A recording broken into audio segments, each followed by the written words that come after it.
Halo, selamat datang di Katanya Tarot Indonesia. Ini adalah secangkir kopi tarot, salah satu acara dari Katanya Tarot Indonesia yang biasa aku bikin seminggu sekali dan biasanya munculnya hari Sabtu ya.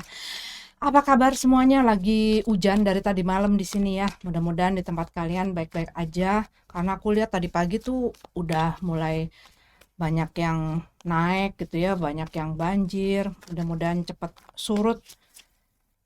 Dan aku berharap kalian pastinya sehat-sehat ya. Lagi musim-musim begini, jaga kesehatan.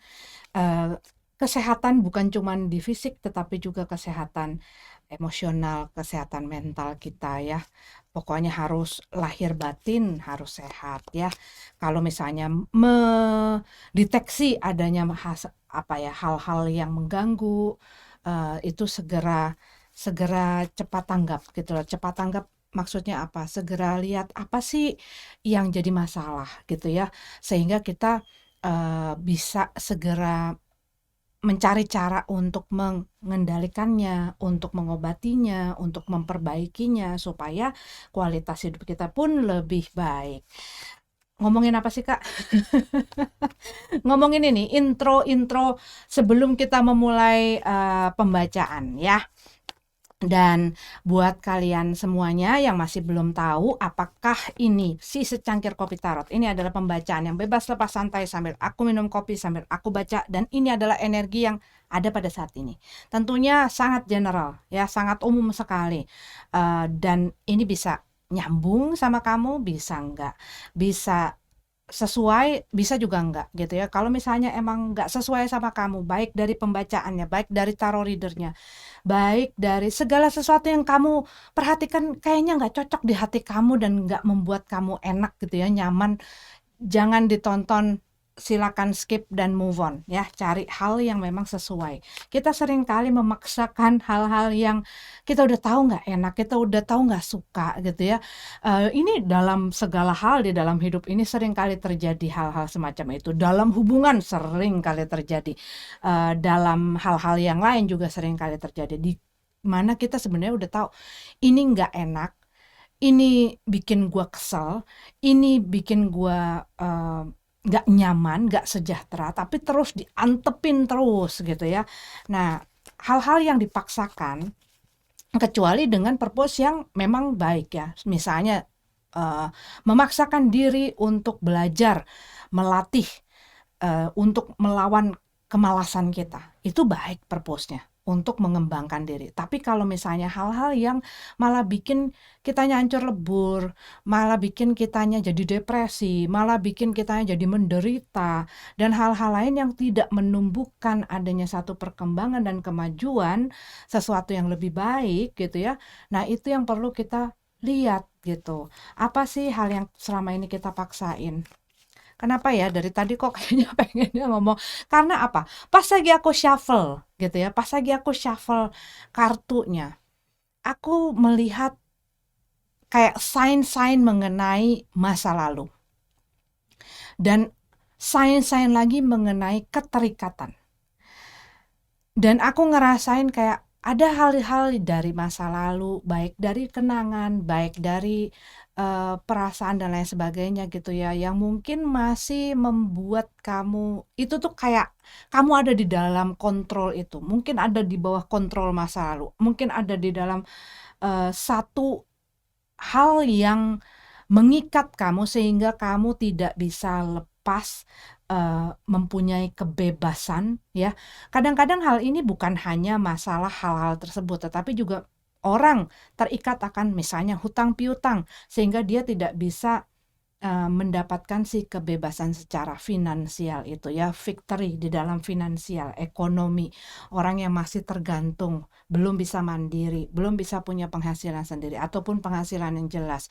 Kadang-kadang hal-hal tersebut membuat kita terikat akan sesuatu sehingga kita harus melakukan atau menjalani atau berada di dalam satu situasi dan kondisi tertentu sehingga kita tidak mempunyai satu kebebasan di mana kita bisa memiliki keleluasan untuk melakukan hal yang memang kita inginkan gitu.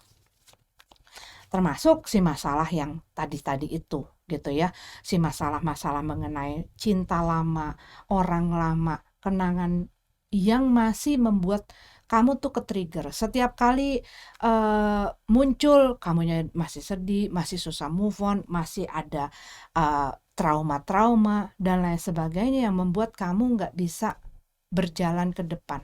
Karena apa? Sibuk asik nengok ke belakang terus, sibuk memikirkan yang di belakang terus, sibuk memikirkan dan mengharapkan hal-hal seandainya, andai kata hal itu bisa tidak seperti itu jalan ceritanya. Gimana ya?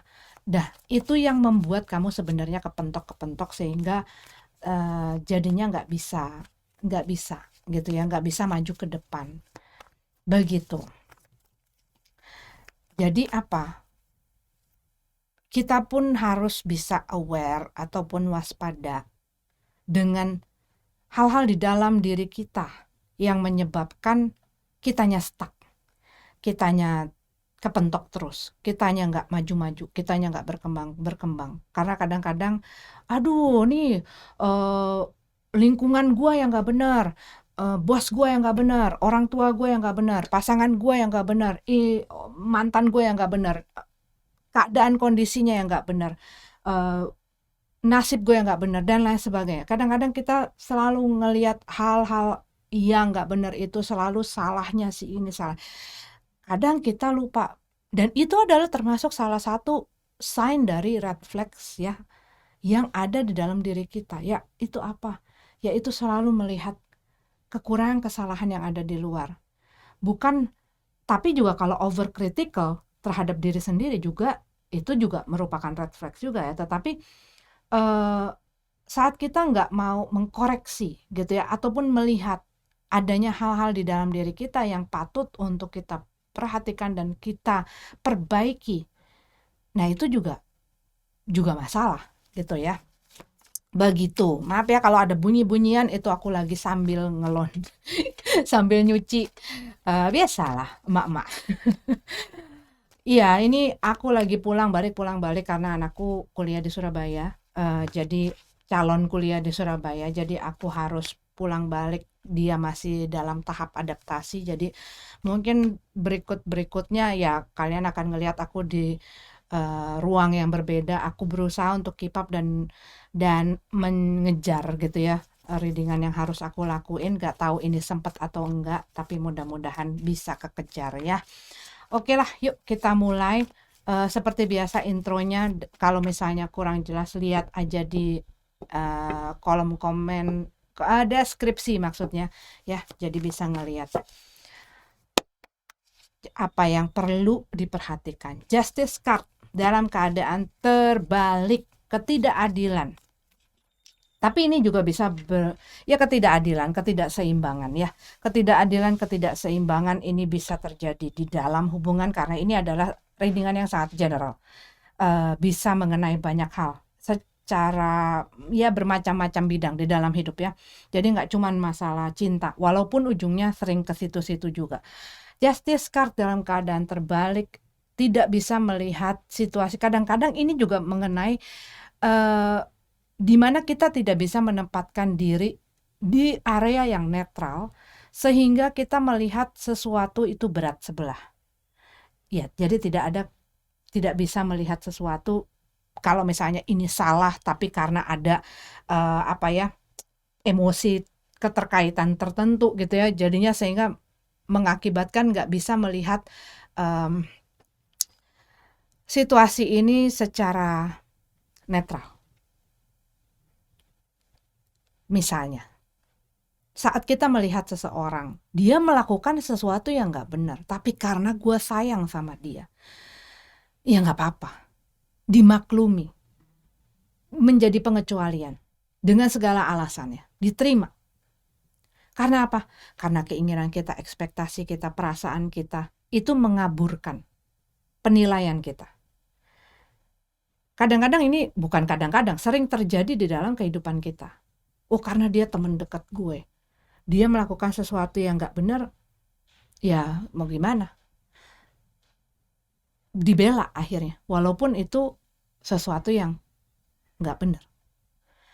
Atau itu hal yang dilakukan sama kita karena itu adalah pasangan, karena itu adalah keluarga, karena itu adalah teman dekat. Akhirnya kita apa? Sibuk mentolerir, menerima, membiarkan karena apa? Karena perasaan itu. Tapi buat beberapa dari kamu ini merupakan ketidakadilan ataupun ketidakseimbangan yang kamu rasakan yang terjadi di dalam kehidupan kamu, dalam hubungan kamu, dalam pekerjaan mungkin, yang kayaknya buat sebagian bahkan gitu ya udah sangat amat kronis gitu ya. Jadi kayak mungkin udah kayak melanggar hukum dan lain sebagainya buat beberapa. Tetapi buat beberapa dari kamu ini mengenai satu situasi yang berhubungan dengan hukum yang masih belum selesai ya. Mungkin buat beberapa dari kamu terlibat atau ada kasus mengenai penipuan. Ini bahkan buat beberapa bisa jadi mungkin perceraiannya yang masih dalam proses hukum gitu ya. Tetapi buat beberapa ini pun merupakan adanya ketidakjujuran ya, adanya ketidakterbukaan, adanya ya, jadi ada sesuatu yang mengakibatkan seseorang ini merasa diperlakukan tidak adil dalam satu situasi dan kondisi, dirugikan sebelah pihak, diberatkan sebelah pihak, dibebankan sebelah pihak, dan merasa kok gua ini tidak mendapatkan keadilan ataupun hal yang sepantasnya gua dapatkan gitu ya. Dan kadang bukan hanya dari orang aja, kadang-kadang kita merasakan hal ini terhadap dunia ini, terhadap hidup ini nggak adil ya. Kok Tuhan nggak adil ya? Aku sering nggak semua orang bisa, dan itu wajar. Maksudnya saat kita tuh kayak ngerasa dibully gitu ya dalam hidup. Habis ini kena lagi, habis ini kena. Orang yang udah jahatin gue, orang yang udah nipu gue, orang yang udah ngelakuin hal-hal yang nggak baik, kok hidupnya malah baik-baik aja. Kok mereka kayaknya fine-fine aja. Alam ini dan hidup ini punya hitungannya masing-masing. Kita tugasnya hanya menjalani. Dan kadang-kadang kita dengan judgement kita gitu ya, itu seringkali ya banyak kan, kalau kamu perhatikan banyak sekali orang yang pengen jadi ahli hukum gitu loh di dalam hidup ini, mengadili hidup orang lain, menghakimi hidup orang lain dan lain sebagainya. Dan ya itu kembali lagi, hidup ini yang kuasa, alam ini punya perhitungannya masing-masing, nggak bisa sejalan sama kita, nggak bisa ngikutin kita. Nah kalau kitanya memaksakan dan ngerenget gitu ya, ini yang gue pengen tuh yang ini, gue pengen dia kena ini, gue pengen kena itu akhirnya apa? Akhirnya malah akan mengkonsum kita, malah akan ngeberantakin pikiran kita, ngeberantakin emosi kita, ngeberantakin diri kita sendiri. Jadinya apa? Kita nggak fokus sama diri kita, kita malah fokus asik ngeliatin keluar dan menyibukkan diri. Karena apa? Kalau kita fokus sama diri kita gitu ya, jadinya kita nggak jadi begini gitu loh, nggak jadi habis waktu untuk memperhatikan orang lain, tetapi kita bisa membangun diri kita, hidup kita.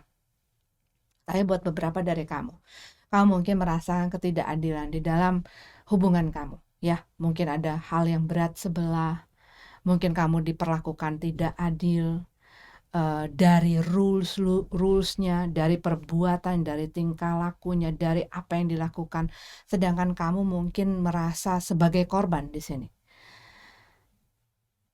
Orang merasa sebagai korban tetapi punya mental sebagai hero. Maksudnya dia mungkin di dalam satu situasi dan kondisi bisa jadi dia adalah korbannya, tetapi kalau dia punya mental sebagai korban, itu yang nggak baik ya. Kalau kita misalnya di dalam satu situasi dan kondisi, iya gua yang dizolimi gitu ya, gua yang disakitin, gua yang dirugiin. Tetapi mentalnya hero, mentalnya adalah mentalnya adalah mental pejuang. Dia akan bisa mengeluarkan dirinya ataupun membebaskan dirinya. Karena dia nggak akan suka ada di tempat itu.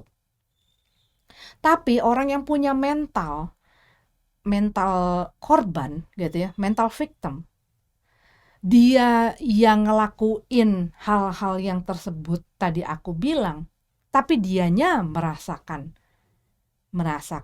bahwa dia yang disakitin, bahwa dia yang selalu dirugikan, bahwa orang-orang dunia ini sangat kejam, selalu tidak pernah cukup, dan sehingga mereka tidak bisa bersyukur, tidak bisa menghargai, dan selalu menjadikan dirinya tuh victim itu. Padahal orang lain melihatnya lain. Nah, jadi masalah adil enggak gitu ya. Ini kalau yang aku merasakan dan lihat gitu ya. Kadang-kadang dilihat dari mana dulu segi adilnya.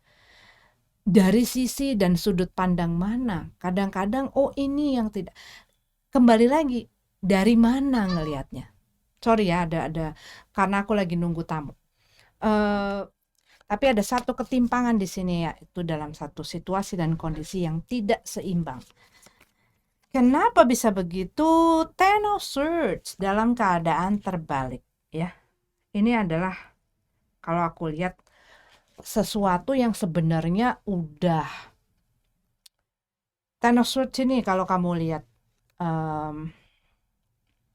orang udah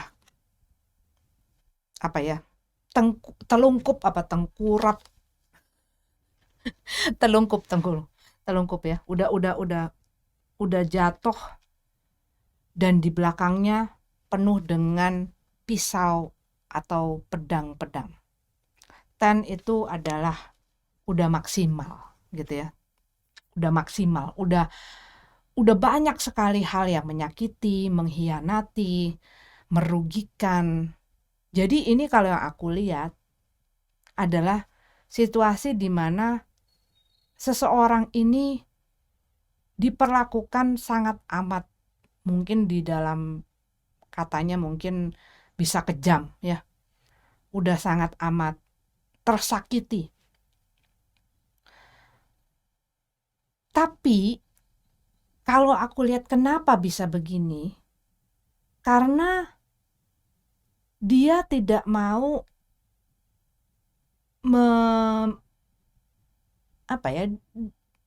dia nggak mau ini tuh udahan gitu loh. Dia tidak bisa, dia berusaha supaya cerita ini tidak berakhir. Cerita apa ya, itu tergantung masing-masing orangnya. Cerita dalam pekerjaan, cerita dalam persahabatan, cerita dalam keluarga, cerita dalam pacaran, bisa pasangan dan lain sebagainya. Tapi di dalam situasi dan kondisi ini sudah sangat banyak sekali yang terjadi sama dia. Mulai dari dihianatin, diselingkuhin, dibohongin, ditipu, bahkan mungkin disakiti secara fisik. Disakiti mungkin secara emosi. Disakiti mungkin secara mentalnya udah hancur lebur gitu ya. Karena terus menerus di abuse secara itu. Dan dia mungkin dikarenakan ketidakinginan dia untuk melepaskan ataupun mengakhiri situasi dan kondisi ini, dia melakukan segala cara dan membiarkan dirinya untuk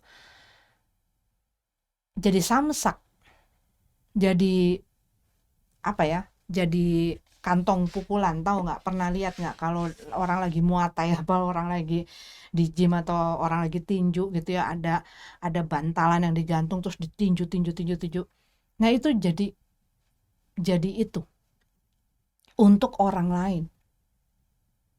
Jadi kalau misalnya Walaupun itu bukan bukan dia part of the problem gitu ya, ataupun bukan menjadi bagian dari situasi dan kondisi, tetap dia itu yang akan menanggung. Misalnya gini, ada orang lagi kesel di kerjaan, yang kena pasangannya.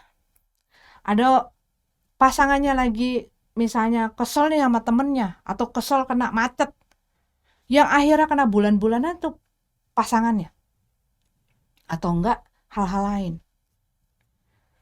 yang akhirnya dia jadi kayak tempat tempat dia melampiaskan kekecewaan. Nah, ini kalau yang aku lihat ya, orang ini adalah tempat seseorang melampiaskan, tapi bukan beda dengan share ya. Maksudnya beda dengan misalnya mencurahkan perasaan, itu beda.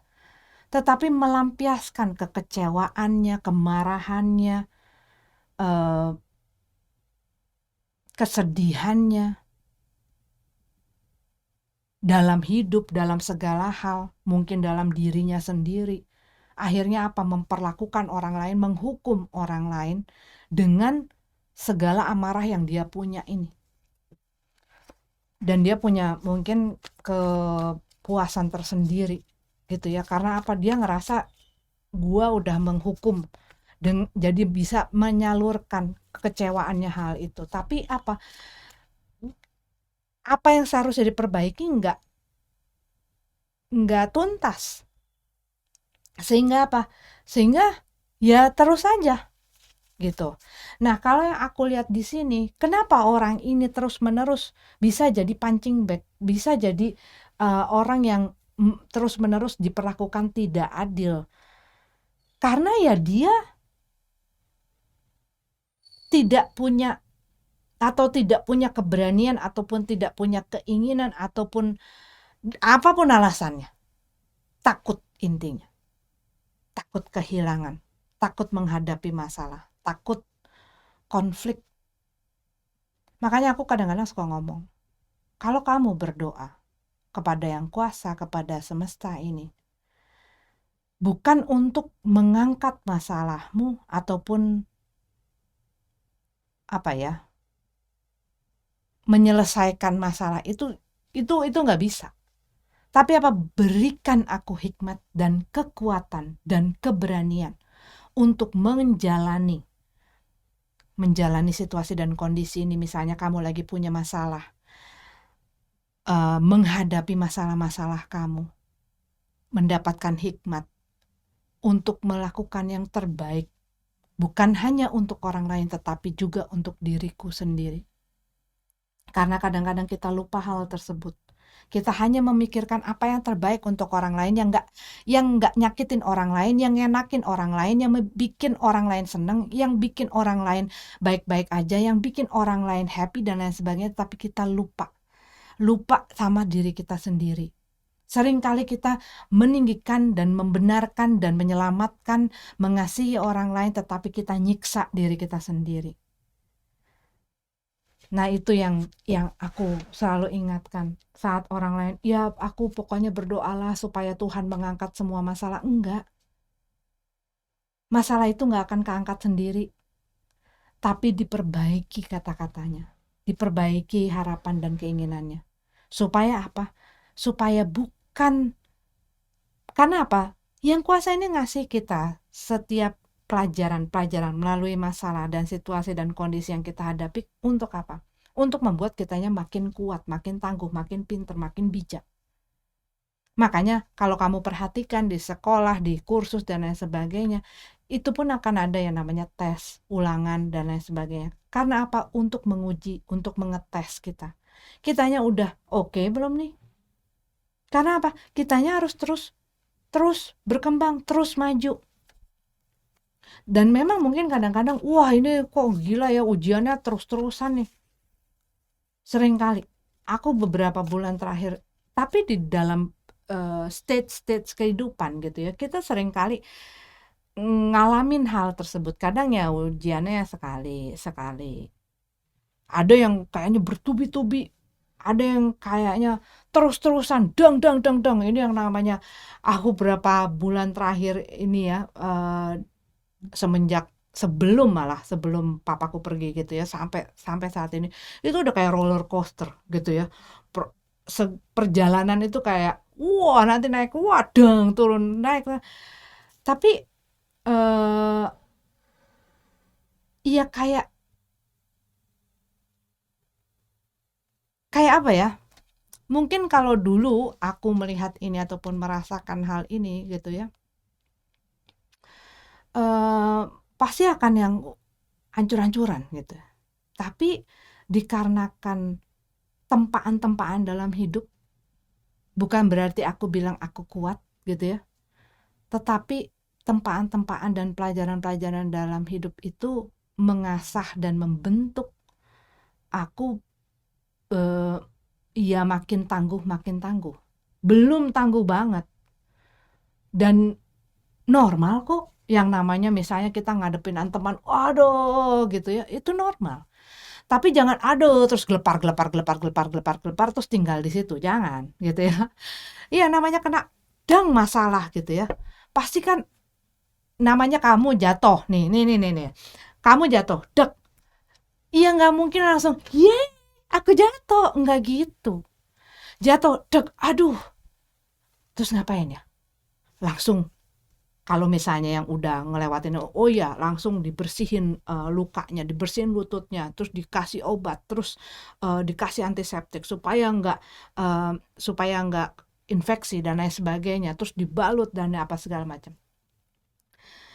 Tapi kalau belum punya pengalaman saat jatuh, nangis dulu lama, minta tolong ini minta tolong itu, terus di situ dan nggak melakukan apa-apa gitu ya. Terus mungkin dari kejadian demi kejadian mulai tahu, oh kalau misalnya aku jatuh aku harus begini, oh mungkin kurang kurang benar ya caranya, mungkin waktu itu cuman dicuci aja sehingga lukanya lebih lama. Eh, Terus oh harus dikasih alkohol misalnya atau dikasih betadine atau dikasih apa, dan akhirnya kita mengetahui bagaimana cara untuk bangkit lebih cepat, lebih lebih sigap menghadapi satu situasi dan kondisi dan hal-hal yang semacam itu. Juga kalau misalnya menghadapi misalnya orang, ya menghadapi orang yang tadinya kita mungkin ngebiarin, oh lama-lama kita tahu oh model-model begini nih nggak boleh dibiarin. Karena apa?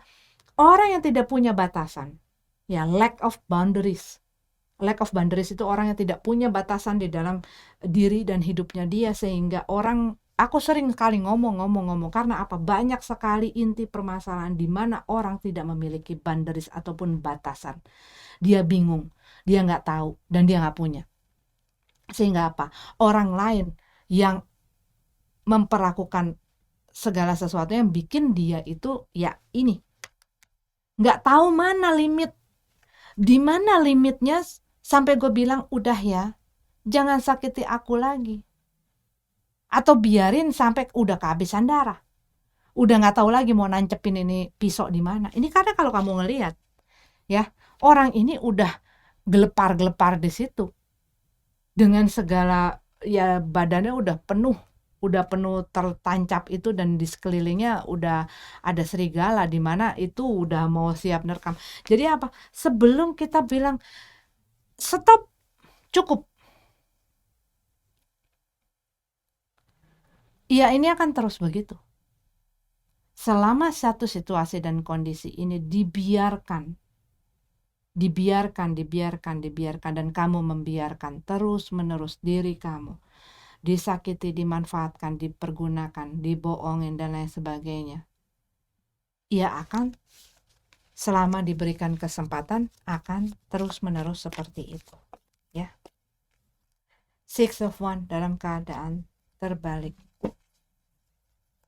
Banyak hal yang harus dibenahi, baik dalam dalam diri ya, mungkin kebiasaan, cara pandang kita, cara melihat kita, hal-hal yang seringkali hal itu bermula dari diri kita sendiri. cara kita memperlakukan diri kita itu adalah cara kita mendidik orang lain bagaimana harus berbuat terhadap kita. Kalau kitanya aja udah nggak baik sama diri kita, gimana cara orang bisa menghargai dan menghormati kita dan memperlakukan kita dengan baik? Di sini kalau yang aku lihat banyak hal yang masih perlu diperbaiki, ya, buat buat beberapa dari kamu ini ada satu hal yang seperti di dalam satu proses yang pelik sekali.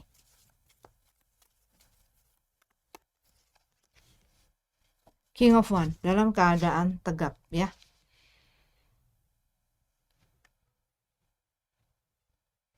Coba aku mau klarifikasi soal King of One ini. Queen of Pentacles. Ketergantungan.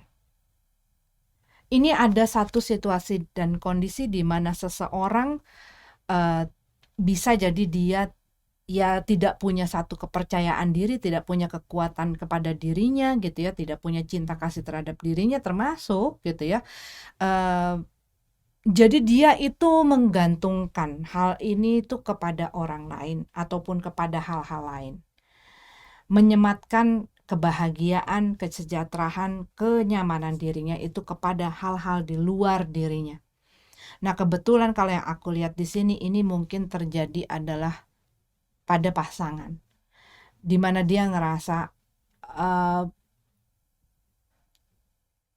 kualitas hidupnya, perasaannya dan lain sebagainya, kesejahteraannya itu diakibatkan oleh orang lain.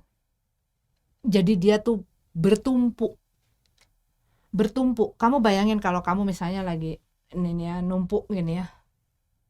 Kamu nggak berdiri di dalam kekuatan kamu sendiri, tetapi kamu numpuk kepada entah meja, entah mungkin pegangan atau tongkat apa gitu ya. Itu ibaratnya kamu menumpukan kebahagiaan, kesejahteraan, kenyamanan kamu, hidup kamu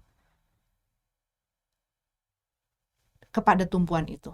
Ambillah tumpuan itu adalah pekerjaan, hal-hal materi itu ya, pasangan, hubungan dan lain sebagainya. Begitu ada apa-apa dengan tumpuan ini, kamu langsung jatuh gubrak. Tapi kalau kamu udah bisa menumpukan hal itu di kaki kamu, di dalam diri kamu, walaupun kamu tidak bertumpu lagi, tetapi kamu ya misalnya punya hal-hal yang tadi aku sebutin, tetapi di saat hal itu ada masalah, hal-hal itu mungkin pergi dari hidup kamu ataupun diambil dari hidup kamu, ya kamu akan goyang, tetapi apa? Kamu sudah punya akar dan fondasi yang kuat. Seringkali ketergantungan kita itu yang mengakibatkan kita ada dalam satu situasi dan kondisi yang tidak seimbang. Karena apa? Yaitu kita berat ke pihak lain, tapi kita tidak punya kesolidan itu di dalam diri kita.